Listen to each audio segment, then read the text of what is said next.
What is going on, everybody? Welcome back to my park playthrough of Diamond Heights.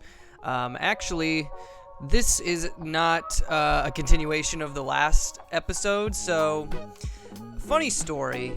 In the last episode, I was just kind of playing, and I think I'd gone through 2 parts of this playthrough, and as I was filming for this third one, my park rating started to decline, and it started to go way down, and I just couldn't get it back up. I even tried off camera to kind of revive the park a little bit, but the layout that I had and the rides that I had built, and the park rating was going down. I was losing guests, I was losing value, it just wasn't a good situation. So I had to go ahead and restart. So this is actually going to be part one redo, whatever. And I'm going to start over. And last time I kind of wanted to keep all of the original rides that were in the park originally. But honestly, some of them are not in a great place in the park. They're not in a great location. And I just kind of had to get rid of them. Like the mine ride that's in the back of the park, I went ahead and got rid of that. And the railroad kind of made things tough because it was bringing guests to the back of the park, which I really don't want. I really would rather kind of expand outwards versus trying to fill in spaces where it just doesn't make sense. And one thing I realized as I was doing this was the shop selection's awful. I didn't even realize you don't even start with a drink stall. So I had to go ahead and do a bunch of research, get a drink stall, and build a bunch of food and drink, and there was a lot of landscaping I had to do, get rid of a bunch of pads, get rid of a bunch of rides. This one in particular is not. I don't love Diamond Heights, if I'm being honest. Not my favorite scenario. It looks cool, but it's completely impractical, and it's really hard to actually win. So yeah, I had to get rid of a bunch of rides, and I went ahead and did that.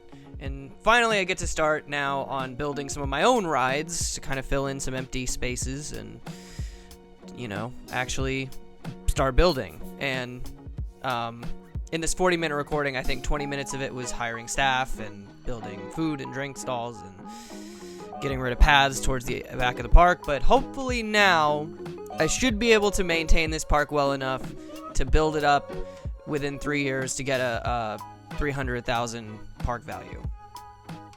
Admittedly, that goal is not too difficult. It's just you just have to build rides pretty consistently, build roller coasters and build thrill rides and build build things. And if you do enough of that, then you should reach 300,000 park value pretty easily. So, because I got rid of the mine coaster that was in the back of the park, I went ahead and built another one. And this one took me 2 tries. I'm not gonna lie.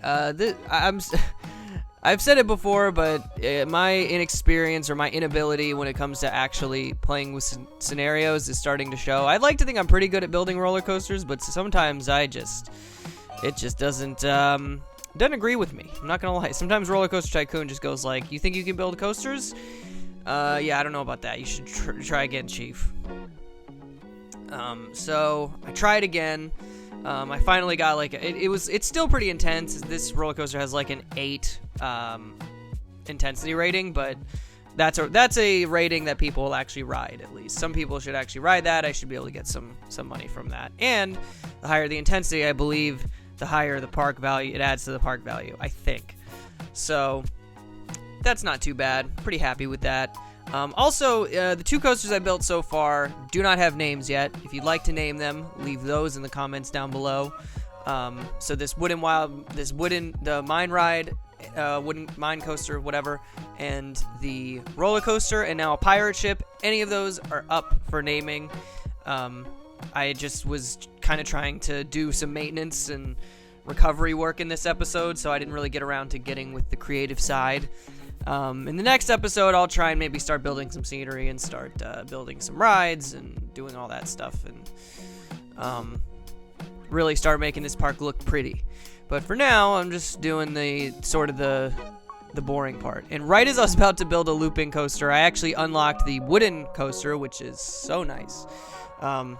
And right around here somewhere, I don't remember. But the other part of Diamond Heights that's really annoying is the terrain is so unbelievably difficult to work with at times.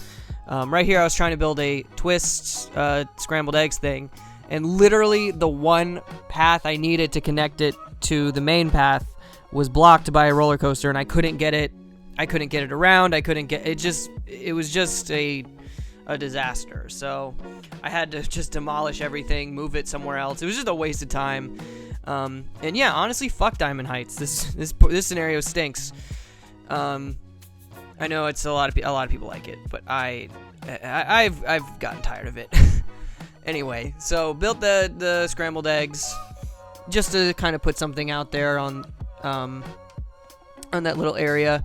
And as you can see, I don't love trying to build rides on the water. It just doesn't look right to me. Like, you never see that in real life. So I try and stay to the land if I can. And when you're trying to do that on this scenario, that is a difficult task. It just takes a lot of creative solutions and a lot of terrain editing and all that nonsense. But eventually it worked out. And this roller coaster I was actually pretty happy with. That it's up for a name as well. If you'd like to name this wooden roller coaster, feel free.